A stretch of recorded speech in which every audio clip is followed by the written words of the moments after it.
Welcome to Equal Entertainment. I'm Tracy E. Gilchrist. It's time to crown this year's Sexiest Man Alive, and people did not disappoint with this year's selection. It's none other than McDreamy Patrick Dempsey. Revealed as the new face on Jimmy Kimmel Live, after hearing the news, the 57-year-old Bridget Jones's baby actor told People magazine he was completely shocked.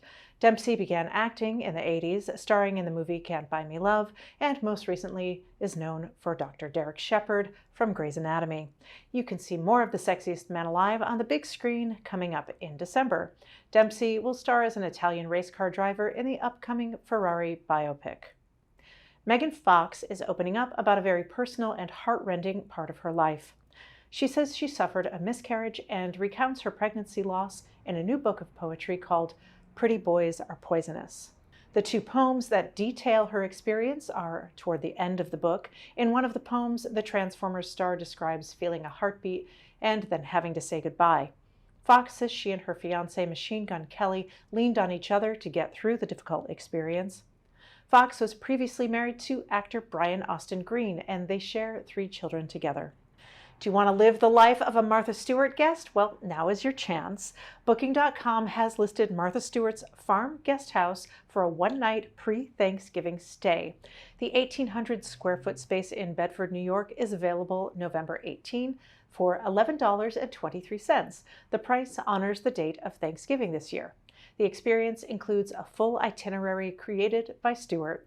Guests will get a guided tour of the property with stops at Stewart's Instagram-famous chicken coop, gardens, and stables. There's also introduction on wreath making and table setting, as well as a catered brunch with Stewart. The New York Times best-selling novel Black Cake has been adapted into a series by Hulu. It takes place all over the world, from Italy and England to Jamaica and to Southern California. And it spans several decades and focuses on a murder and the family that's wrapped up in it. Director Natalia Leite helmed 3 episodes of this powerful series. She joined me for an inside look.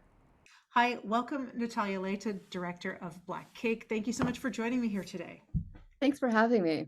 Of course. And I want to begin, for folks who are unfamiliar with your career and your background, by asking you to share a little bit about some of the projects that you've worked on and how you became a director of TV. Yeah, for sure. So I grew up in Brazil. My family is half Brazilian, half Uruguayan, some Italian. I have like a real mix of culture and background, which also then comes to relate to Black Cake. But I moved to the US when I was 18 from Brazil and ended up going into fine art school. So I kind of come from a more like background of drawing and doing some experimental film, photography, performance, and after school got really into making docs. So I had like a really roundabout way to get to television. Like it wasn't like, okay, I went to, USC and then just like worked my way up. Like I was doing a lot of different things, but long story short, I started in between other odd jobs, started just like making some narrative work and posting things up online. And one thing led to the next. You start putting stuff out there, you start meeting more people, managed to get some financing for a feature that was like very small, very scrappy, but it opened up more doors and eventually saw my way into television. I haven't been doing television for all that long, but it's been an amazing run in that I've done shows that were, like The Handmaid's Tale, which was just like the top of my wish list of shows that I would love to direct. And I got to do it, which was so exciting. And then Black Cake came around and I just fell in love with the story for so many reasons, but also how it relates a little bit to my own multicultural background and stories that I was interested in growing up. So I just feel really lucky that I got to do those first 3 episodes. Yeah, incredible. Well, thank you for that. I was going to ask you a little bit about how you got involved with Black Cake and why you were interested in it, but I think you touched on that, unless there's more you would like to say about the story and how it affected you and, where you saw parallels with your personal life. Yeah, I mean, I think there's so many stories in one, right? In Black Cake. Yeah. And there were some stories that I could relate to in certain ways. Like I'm queer, so I definitely was interested in the bunny story. Mm. Um, I also felt like I didn't really have one singular cultural identity growing up because I grew up speaking three languages. And I mean, it's amazing that I had that, but I didn't have like a strong cultural connection with one place or another. Mm. And then also just the idea of, I've always been interested in just how, trauma can carry across through generations, even if we don't know about it. Right. I was really attracted to books like Isabel Allende's House of Mhm. Spirits or 100 Years of Solitude growing up, and was thinking a lot about these themes that carry through in Black Cake, and felt like I had to be a part of this. Yeah, wonderful. I love House of Spirits, by the way. It's been a long Yeah. time since I read it, but it's such a great novel. Um, yeah, I wanted to touch on this idea of generational trauma, and it's really steeped in also, I think for those of us who have parents of a certain age, at least in my life, I know there's so many secrets that have come out from the 50s and the 60s, and how that affects our parents and then eventually affects us. And would you touch on that piece of Black Cake as well? Because it's really steeped in some dark, long held secrets as well.